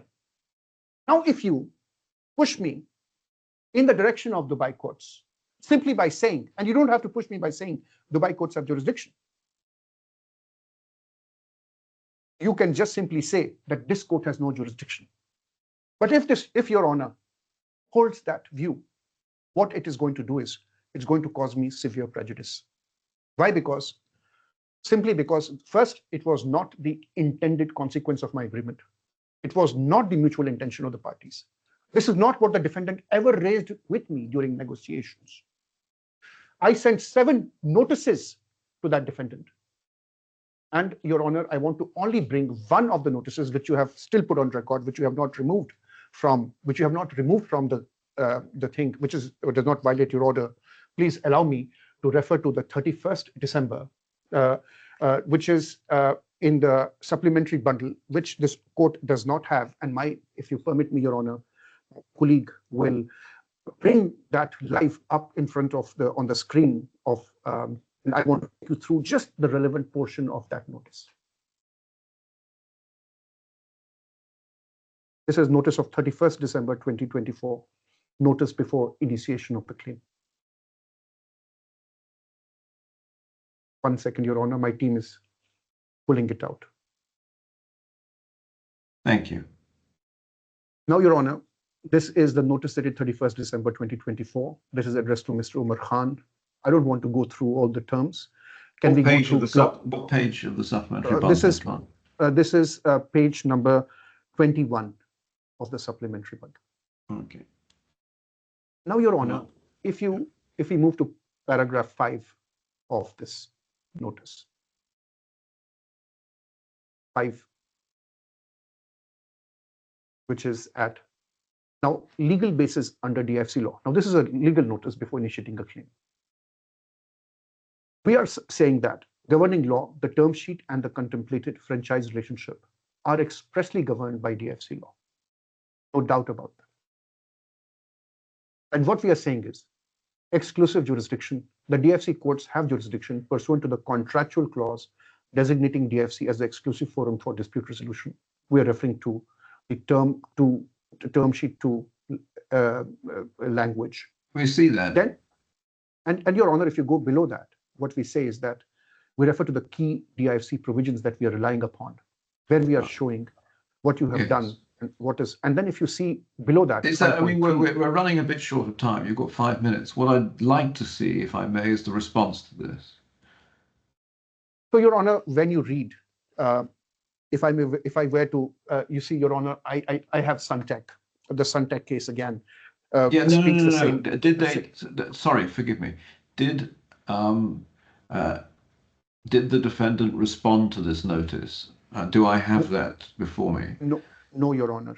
There is no response to this notice. So there's no response to that. And Your Honor, after this, there are 2 other notices. There is a notice on 13th of January, and there's a notice on March saying the same. Okay, but I'm just, the only thing I'm interested in is whether or not there was an express response to paragraph 5.12, and there was not. No, Your Honor, there wasn't. Okay, you want to go to Suntech. I've reread Suntech, so we can take that. I won't cite that, Your Honor. I will only indicate what I will do is, Your Honor, I won't argue any further submission before this honorable court, I would only say that if you look at paragraph 47 of my skeleton, Yes. I have Suntec. And if you look at paragraph 49 of my skeleton, I have the Talim case, also known as the the national bonds case. Yes, I'm very familiar with both yes, cases. Yes, Your Honor. I need not. I'm only indicating. Of course, I will not make the mistake of pleading these cases before this honorable court. So, Your Honor, I have had a further discussion at paragraph 52. And then what I do in paragraph 51 on, and then there is this ICS case, which I'm relying upon, which is at core bundle 38. And this is a very critical case. And because it lays out the ICS principles, it says that a contract must be construed so that every word and expression has meaning and effect. A construction that renders part of a clause redundant or meaningless must be avoided.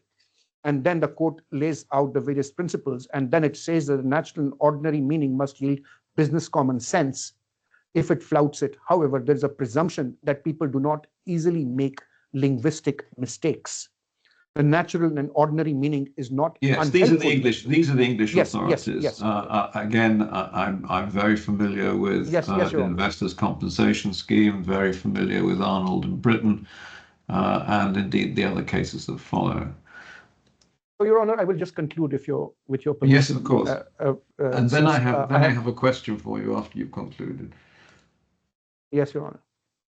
Your Honor, in my conclusion, all I wish to reiterate here is, if I have the conduct of the parties is critical.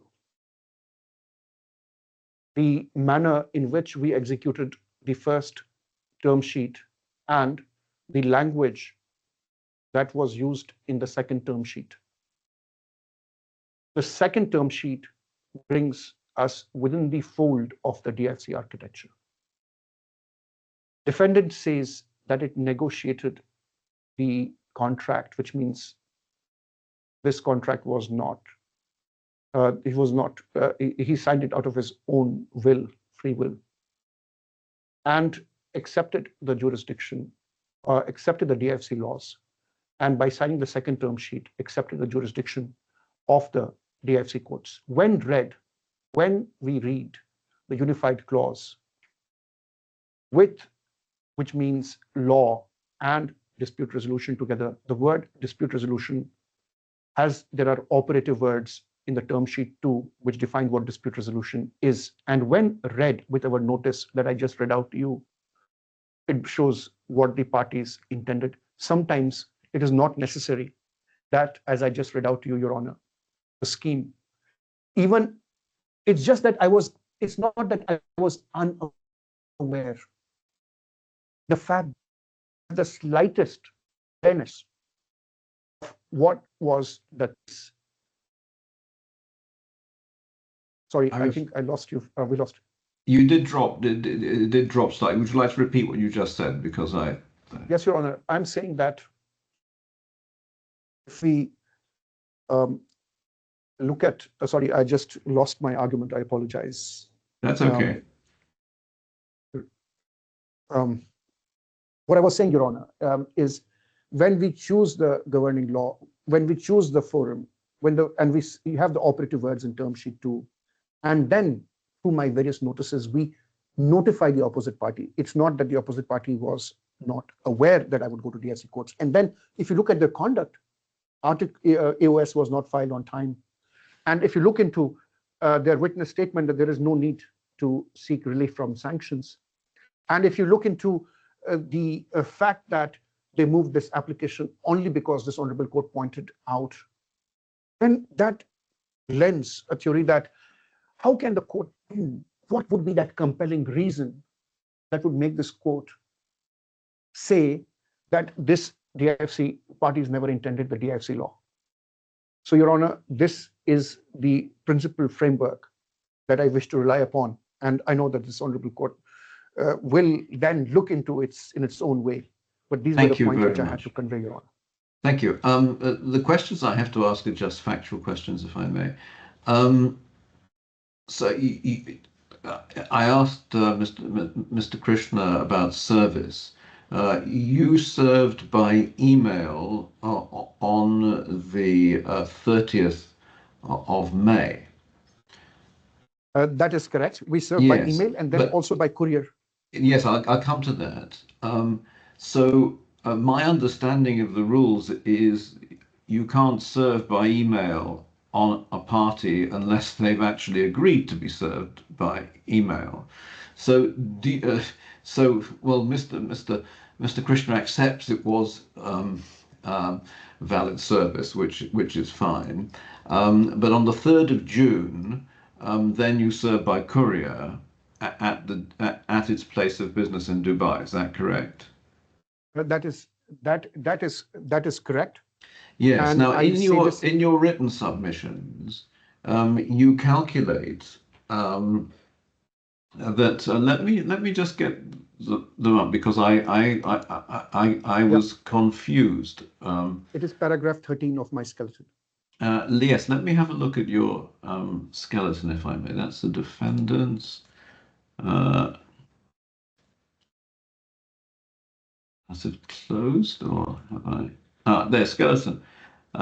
So at now where is it? You talk Paragraph about 13. 22 days in your skeleton as being. Where do I find that? Yes. Yes. 22 days is at. Sorry, I should have highlighted. Oh, Your Honor, I should also have been able to tell you instantly. If I may, it's at paragraph 35. Thank you very much. Yeah, actually, I did highlight it. It's 35.3. Yes, I did highlight it.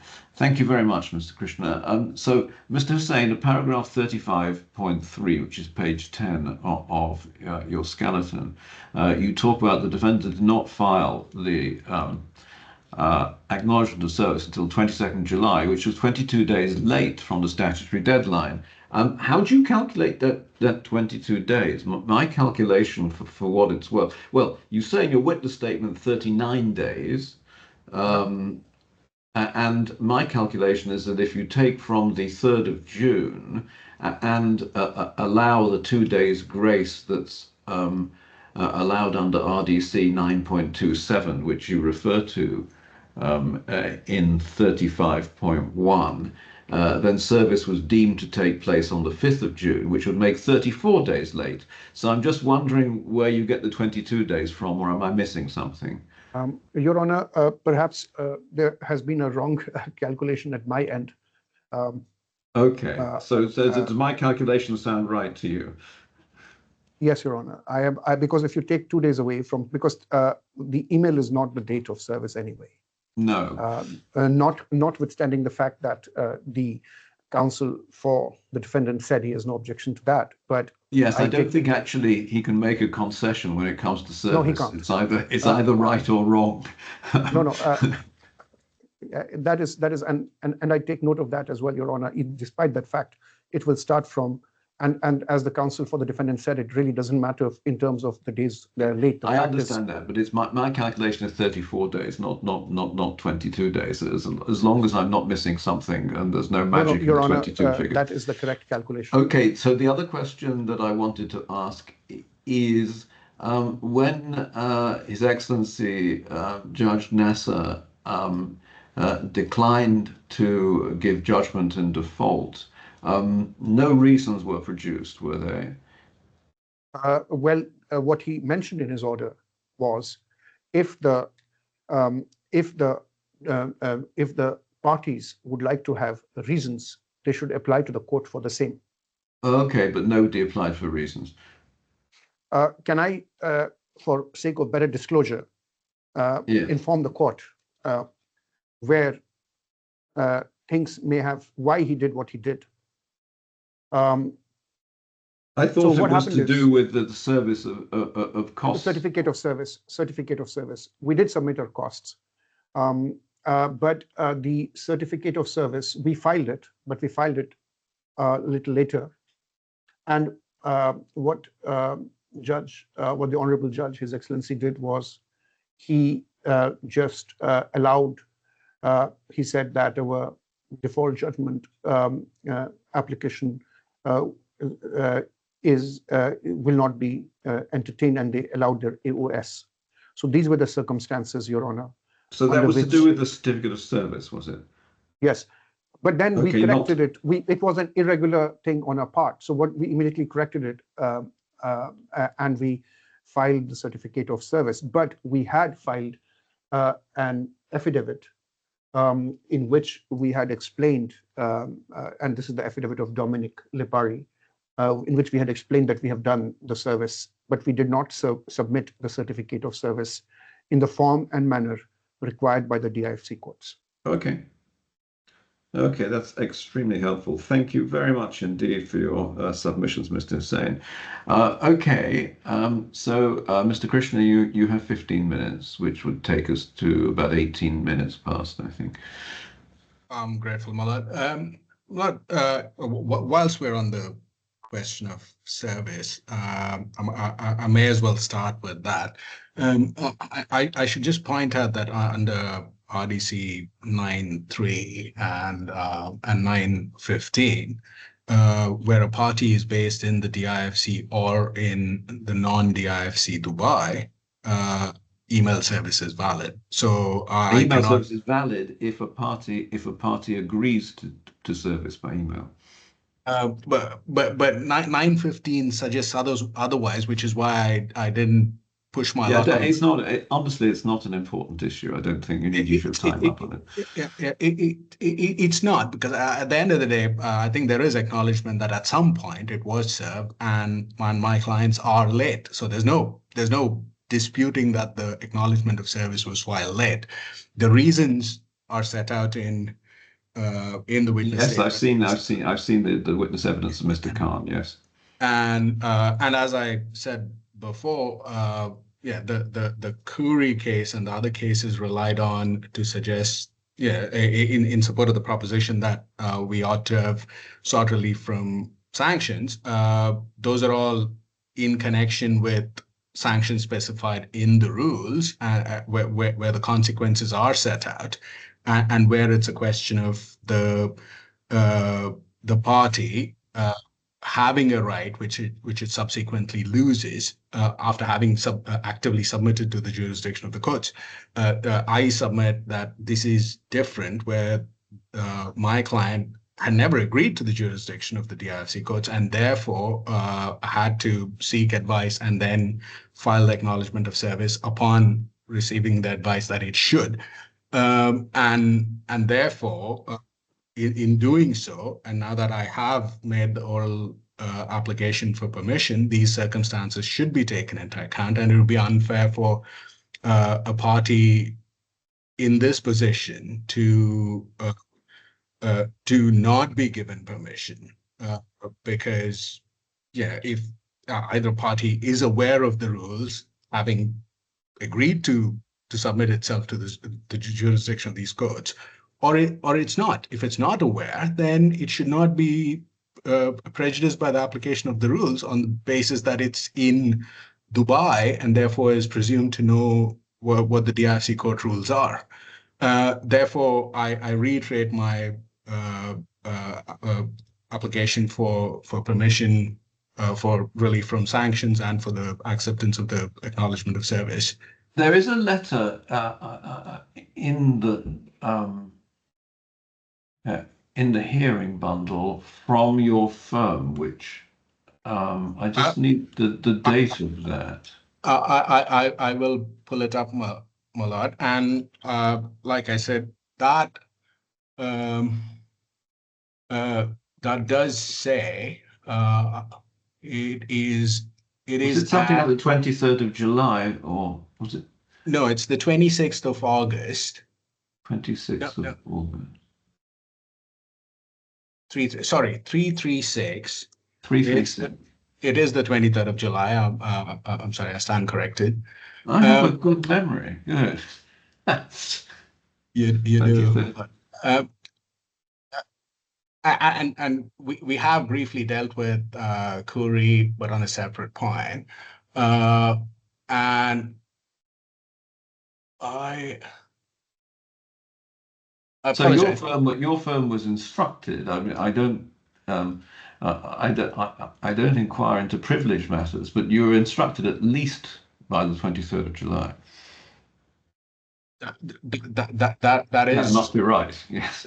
that is correct. That is correct. And we promptly filed the acknowledgement of service Yes. the same day on the 23rd. And you filed the acknowledgement of service on the same day. Actually, we filed it on the 22nd, and then we wrote to them to say Yes. we had filed it. Now, if I may draw your lordship's attention to page 341, just a few pages later. Yes, of course. There we and I'm not nailing my colors to the mast on this one, but Okay. we had our position initially, and which is what I set out at the beginning of this hearing, paragraph 5. We said, look, you assert that we're in breach of RDC 814. This is a Part 7 claim. We don't understand the relevance of Part 8. And then we say, well, there's nothing in RDC 4.2 that requires a defendant to seek permission to file an acknowledgement of service late. I accept that we may be wrong on that, but if we are, then we should be allowed an opportunity to course correct, rather than at the first opportunity be told that we've not complied with the rule that we didn't know existed. And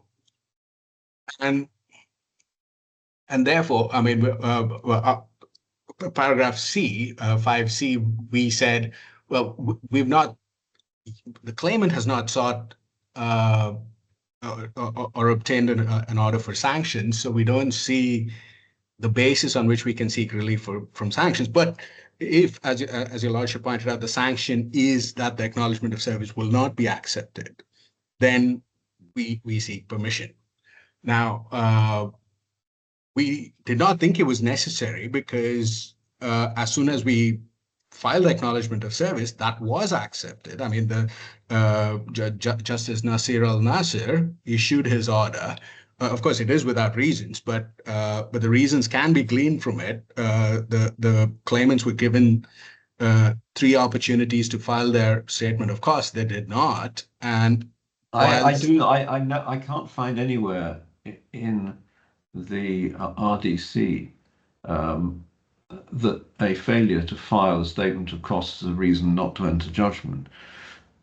No, I accept that, and I've said, like I said, there are no reasons for the order. It just says what it says, that that this was going on factually, and in the meantime, the acknowledgement of service was filed, and realistically, if default judgment was granted, then under Part 13, I could have still come back to the court and sought to set aside the default judgment. Therefore, in terms of We'd the still have logic, this argument. What you're saying is we'd have this argument in any event. yeah, well, I mean, in terms of the logical conclusion, we would just go down this path and end up at a similar place instead of an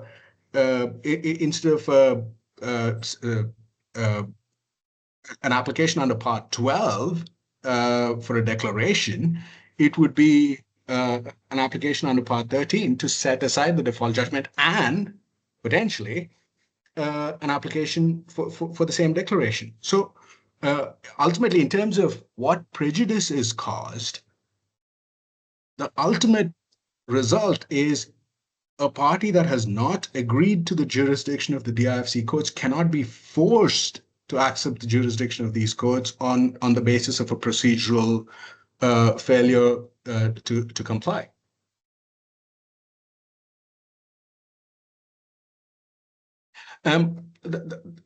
Look, that's on the point of the timing of the application and the timing of the filing of that acknowledgement of service and relief from sanctions. But if I may move on to a different point, unless unless I Yes, need to. you use your time as you feel appropriate. I'm grateful. I'm concerned that my case has been somewhat wrongly characterized. I disagree with the suggestion that I should have actively argued that the DIFC courts have, sorry, the Dubai courts have jurisdiction in this case, or that I have made this a binary distinction between the DIFC courts and the Sri Lankan courts. I have not. Now, as two Dubai parties, the Dubai courts have jurisdiction. There's no need for agreement. So my reference to Sri Lankan arbitration was in the context of my alternative argument that if these courts, if the DIFC courts have jurisdiction, then we say that that jurisdiction should not be exercised because the franchise agreements have this Medab clause. Now, I accept that they were not signed, but that is an issue. There is an issue on the merits in the sense that there are invoices issued by the Sri Lankan Cricket Board. And the other factual points that my learned friend brought up in terms of threat to personal safety, why the contracts were terminated, etc. And the claim form itself says that the franchise agreements were terminated by the claimant.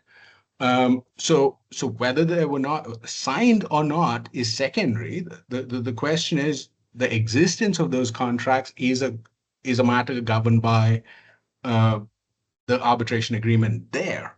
Now, nowhere have I said that if the DIFC courts do not have jurisdiction, the Sri Lankan courts have jurisdiction. But that is not my case. My case is, as a matter of construction, Article 14b applies, and therefore, if there is no express specific agreement, then the natural result is that the Dubai courts would have jurisdiction because these are two Dubai entities. And again, it has now been suggested that the parties are Indian nationals and Pakistani nationals. That's not the I case. don't think that's relevant at all. These are two Dubai companies. So I mean, they can be run by any nationality. It really doesn't matter. yeah, exactly. The point is they are Dubai companies incorporated in Dubai, and therefore the Dubai Well, courts they're have not. They're jurisdiction. not. No. Your client, sorry, which your client's incorporated in Fujairah, I think. That's our client. Their client is Sorry, incorporated their in clients. So they're Fujairah. not, but they're not both Dubai. No. They both carry on business in Dubai, but the claimant is incorporated in Fujairah. You're incorporated in Dubai. That's correct. That's Yeah. correct. Now, one other point I would draw your lordship's attention to is my learned friend took your lordship through articles 49 through 53 of the contract law, but Yes. but interestingly, not 54, which says that Contra preferentum. the contra preferentum rule.